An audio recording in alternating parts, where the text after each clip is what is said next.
Okay, I'm going to invite Bernard up for this next part. Yay! Thank you.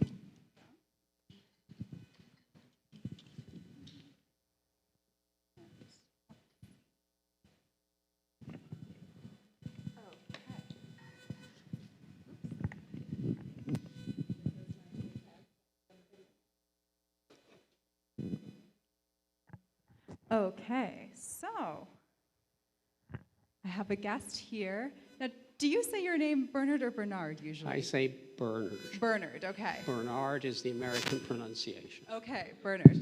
Yeah. And So in Ireland, we say Bernard. okay. Is this very loud? It is a little bit, but let's see. All right. Maybe just keep it away from the other ones there. Yeah. I think it's that one there. We can try scooching over. Okay, we'll see. All right, well, welcome, Bernard. Thank you for having a conversation with me. You're welcome.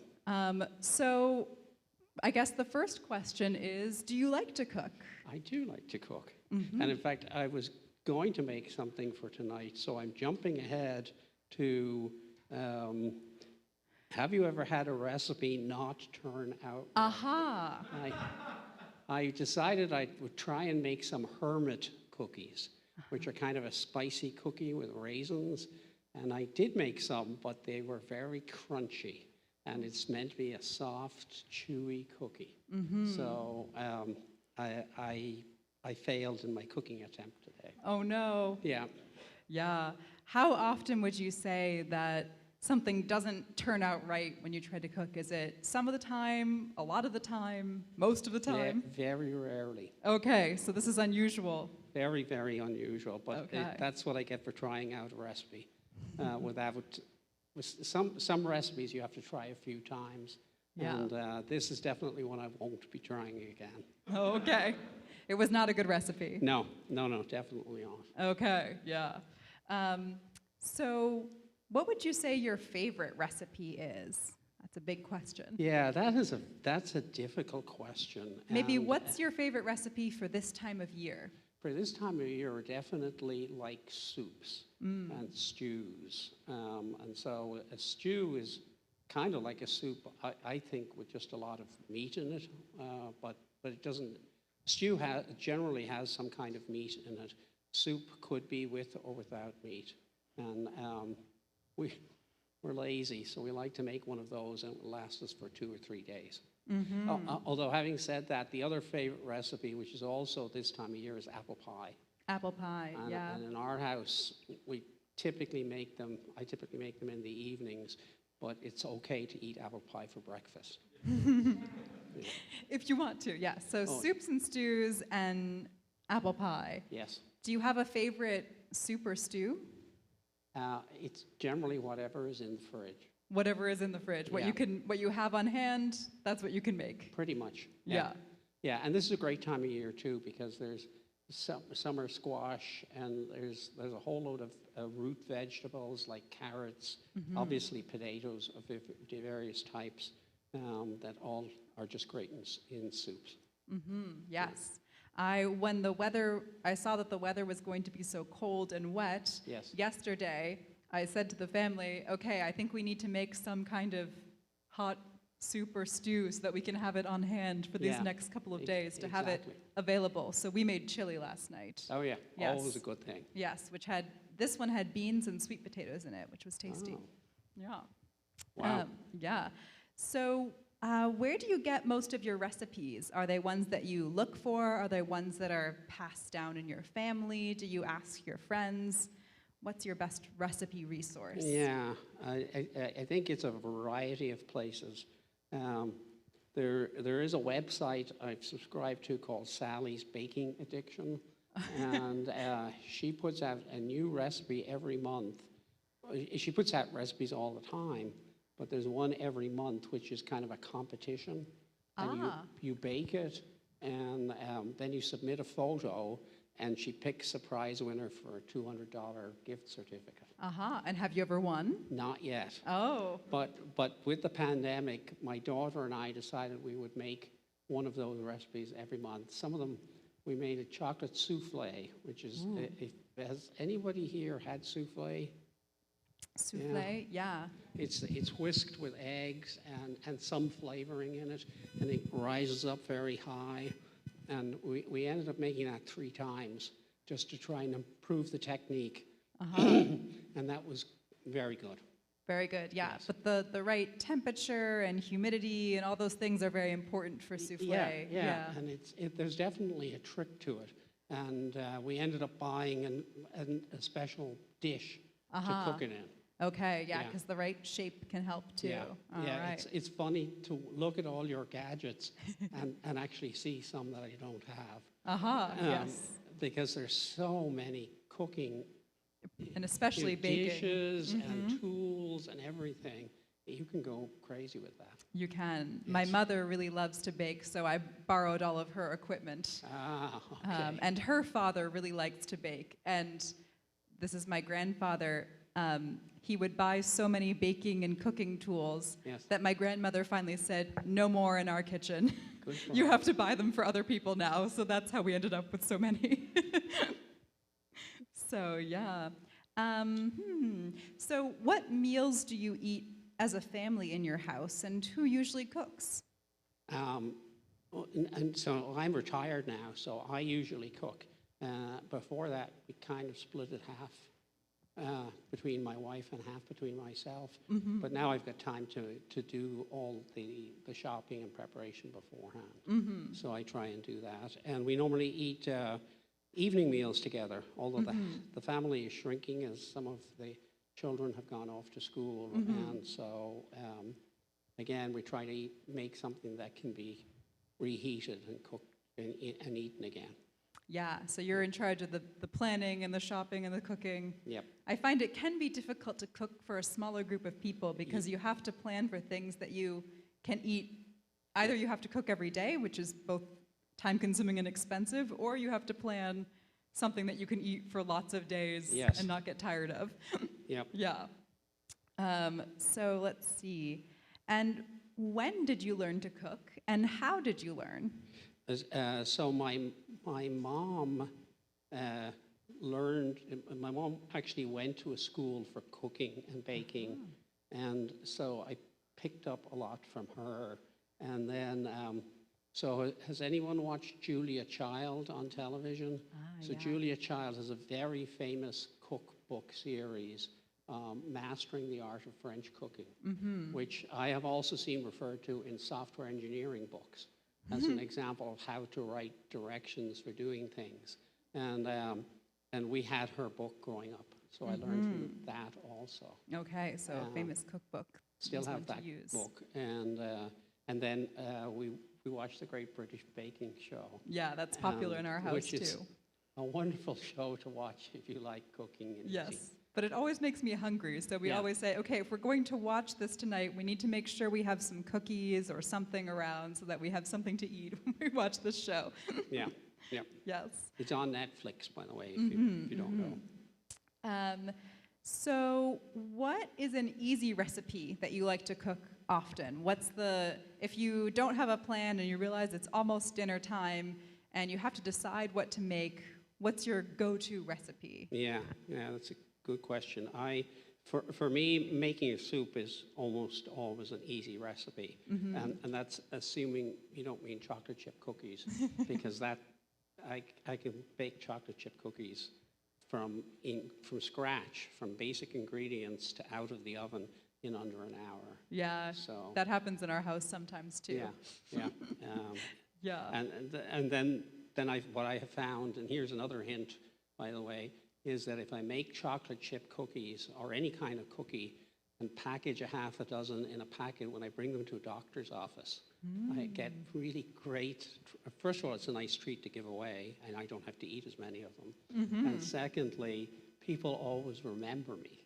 So when I call for an appointment, they're always happy to talk to me. So that's a good tip. So baking and giving cookies to people is a great way to get good service. Yes. That's good. It's kind of fun. I mean, their faces light up, you know? Yeah. So I have a tip for you. If you make a whole batch of cookies, have you ever frozen the dough I yet to do that. It doesn't last long enough. So what we usually do is before we bake them, we either make twice as much or we cut the recipe in half and put some of them on a sheet pan and put it in the freezer. Then once it's all together, we can put those in a bag and leave it in the freezer for when we need what we would call emergency cookies. Okay. Yes. Good idea. Nice. And what's the most complicated recipe you've ever made? That's a good question. There's a French recipe called ratatouille, which is actually a vegetable casserole. And if you do it the Julia Child way, it takes about 2.5 hours. And then I discovered that you can pretty much take all the ingredients and throw them in a pot and cook them. And that works it only takes about 45 minutes. So that, in some ways, is the most complicated recipe I've made. Can you explain what a casserole is? Yeah, so a casserole is basically where the ingredients are cooked oftentimes in a very heavy dish, sometimes a clay dish of some sort, and in the oven. And it lets it cook for a long, slow time, and it develops the flavors a lot. Ratatouille, which I won't attempt to spell, is a French casserole that's made just with vegetables, and it has squash and zucchini, right? I'm drawing a blank. So at home in Ireland, we would cook them with aubergine and courgettes, but over here we would use zucchini, eggplant. No? And what's the purple one? Eggplant. Eggplant. Yeah. So aubergine and courgette are the Irish, English, French names for the same vegetables. And it has those in them, and a lot of tomato and a lot of things. And ratatouille is also a dish that's much better if you reheat it. Okay, so it's better if it sits a little while and then you have it maybe the next day or later in the day. Yeah, the flavor gets even richer. It's lovely. Flavor gets better, yeah. Would you say that you have a sweet tooth? Oh, yes. Oh, yes. It's terrible. I have diabetes and a sweet tooth. Oh, no. It's not a good combination. So can you explain what a sweet tooth is for people who might not know? A sweet tooth is when you like to eat desserts and candies. So Halloween is a terrible time of year for anybody with a sweet tooth. Because there's lots of candy available. Yeah. And in my case, when I have something like that to eat, I have to take extra insulin. And so that always makes it a little bit more interesting. A bit complicated. That's a curse for a baker. Yeah. So let's see. What do you like to drink in the morning? Do you drink tea? Coffee. Coffee? Coffee is the answer. If I were in Ireland, I would have drunk tea, but since moving to America, it's coffee. You've started doing... Sometimes espresso, but mostly just coffee. Mostly coffee, And one of the things I did learn from the pandemic was how to make a latte at home.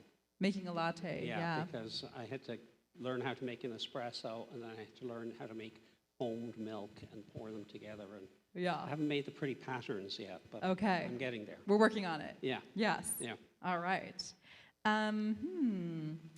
So do you always make a grocery list when you go to the store? Yes. We have a grocery list for Market Basket in Littleton, and it is organized by aisle.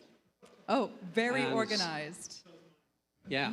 It's really handy. So I spent a couple of trips to Market Basket, and I went up and down each aisle and marked what the things are we would normally buy on that aisle, and then made a list, which is very handy because I can check things off, and then I can skip large sections of the store. It's a big store, so that makes sense. It's a big store. It makes it faster. Yeah. But the other thing I have a weakness, which is I love to go grocery shopping. And so when I visit new places, oftentimes one of the first things I do is go and visit the local supermarket.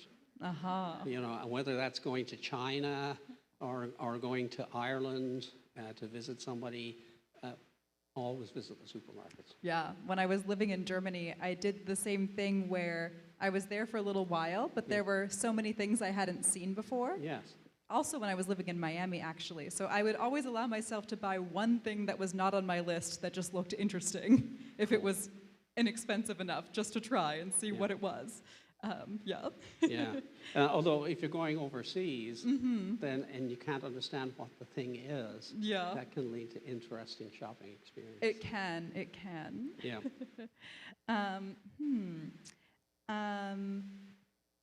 So it sounds like you do eat meat since you make lots of meat stews and things. Yes.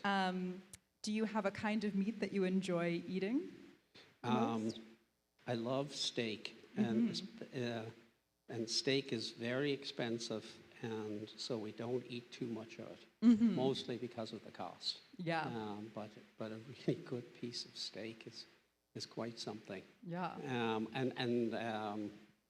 And also, I mean, do you like fish? I do. Yes. What about you? Yes.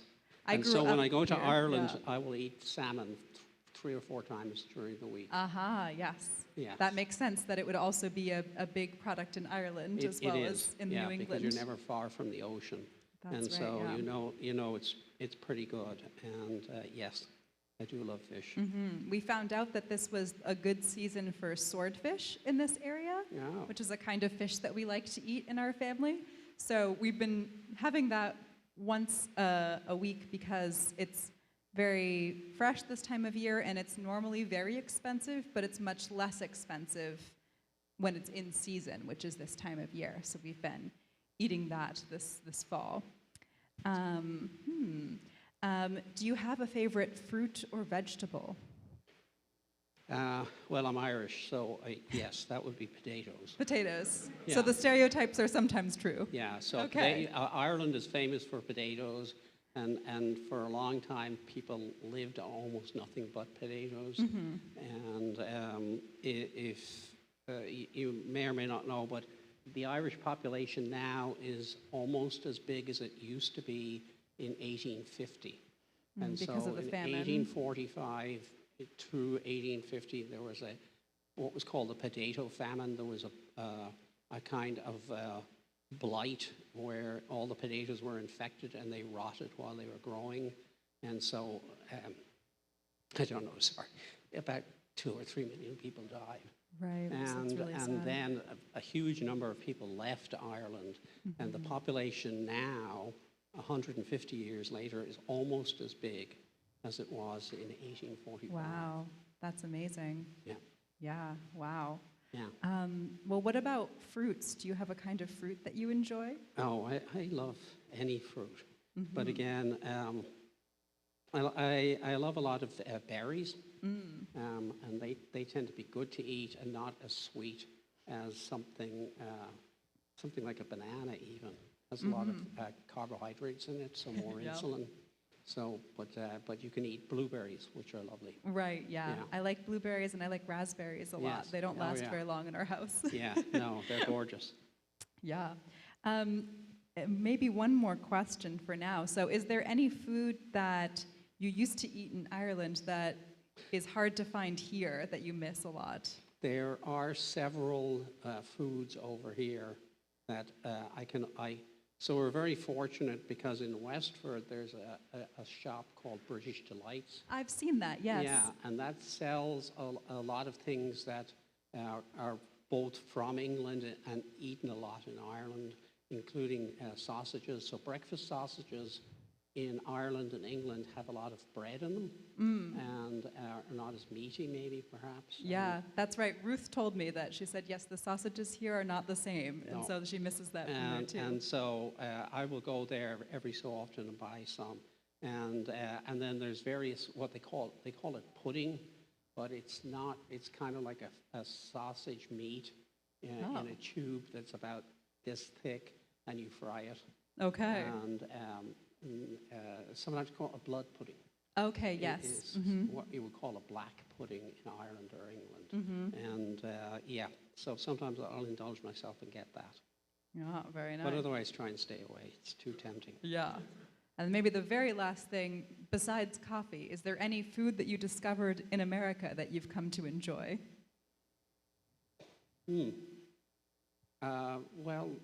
There's pumpkin pie, but I'll take that in limited quantities. And I can't say that there is. We ate of a wide variety of things. So it was growing similar up. enough. Yeah. I think the average Irish diet when I was growing up was a much more, much simpler. And Ireland had a terrible reputation for food, I think, for a long time. Whereas now it's really a great place if you wanted to go and just eat. There's a lot of great Irish restaurants and cafes that serve wonderful food. Very nice. Yeah. Well, I think we will leave it there. Thank you so much for talking to me today. Well, thank you. I'm sorry I did most of the answering. That's okay. It's all good. Right, all right.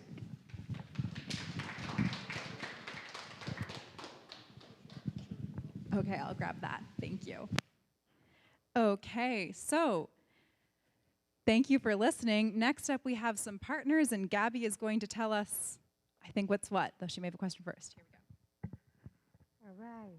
So we have Bernard and Kamal, Alice and Vivian, Joe and Celia, Katie and Yugan, Mike and Guy, Natalie and Sunita, Natsu and Lillian, Roger and Yulia, and Wendy and Lucy. Okay, so we are going to do the same thing tonight. Oh, did you get Yusuf? Oh, Kamal? You're not sure? So, let's see. We might have messed up. Sorry, we'll make sure. Is there any volunteer who does not have a partner yet? This is Lillian right here. Yes. Yes. Sunita, this is Natalie. Yes. No problem. It's okay.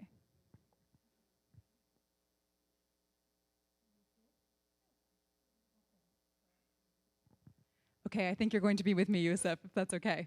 All right. So we'll do the same thing as last week, where you can talk for as long as you would like with your partner until we are open until about 8:20, 8:30. But if you decide that you are done with your conversation and you'd like to be done and go home, or you get to the end of the questions, then you are welcome to leave whenever you would like to, if you are a student with us. All right, any questions, or are we all set? All set? Okay, so you can find a space and have a happy conversation.